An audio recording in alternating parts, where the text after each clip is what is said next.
कि कुर्सी की थोड़ी सी जमीन के लिए थोड़ा अपना जमीर बेच देना होता है। लोकतंत्र को प्रजातंत्र बोल बोल करके हमारे दिमाग में प्रजा होने की साइकी डाली गई है।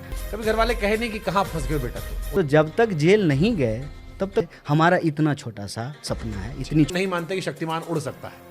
हमको पता है कि ये बेवकूफ बना रहा है। इस कुर्सी पर आप सेटल्ड हो गए, पॉलिटिकल कुर्सी पर अभी भी आप सेटल्ड नहीं हो पा रहे।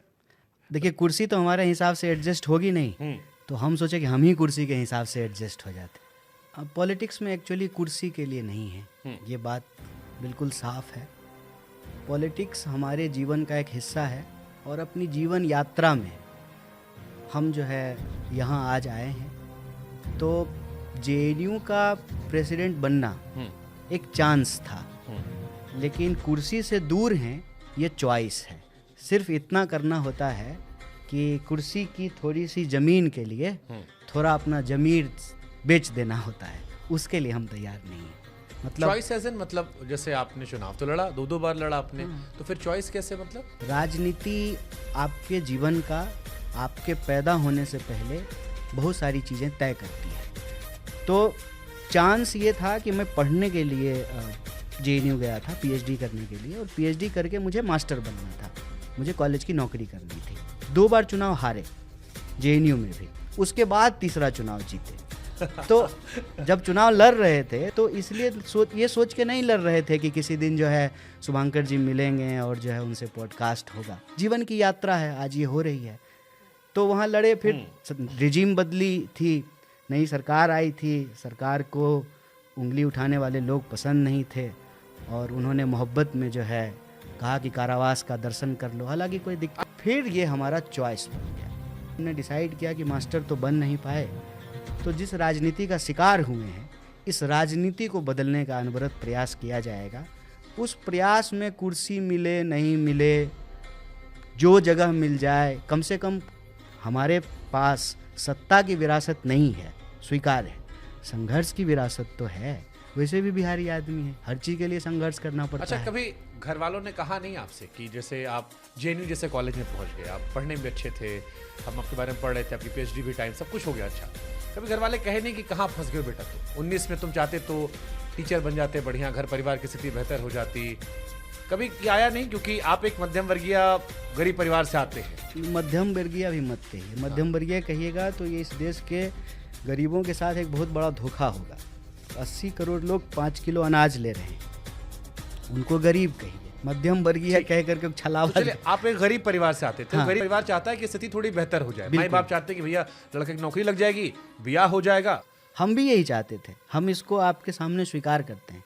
मेरे सपने बहुत बड़े नहीं थे, बिल्कुल साधारण छोटा सा, जो हर किसी का होता है कि पढ़ाई लिखाई ख़त्म करें, नौकरी मिले, एक अच्छी सी बीवी हो, घर हो, गाड़ी हो, हनीमून मनाने के लिए जो है कहीं बाहर जा पाए, नहीं कहीं तो बस कहीं चले जाएं, देशे में चले जाएं। मतलब मजाक में कहते हैं कि आपकी तनख्वाह तय करती कि आप वैष्णो देवी जाएंगे या स्विट्जरलैंड। ठीक ही बात है, बिल्कुल ठीक है। आप माँ बाप कम से कम ऐसे सोचते? हम भी यही चाहते। हाँ। तो जब तक जेल नहीं गए तब तक माँ बाप भी कुछ नहीं कहते थे। तो घर वाले भी जब कहा, जब जेल चला ही गया, जब बदनामी करा ही दी, तब तो जो है इनके साथ लड़ना ही उचित है। कहते हैं दो न्याय अगर तो आधा दो, उसमें भी यदि बाधा हो तो दे दो केवल 5 ग्राम। इस देश में सत्ता के लिए अपने पिता की हत्या करने का इतिहास है, अपने भाइयों को मारने का इतिहास है, और साम दाम दंड भेद से सत्ता प्राप्त कर लेने का इतिहास है।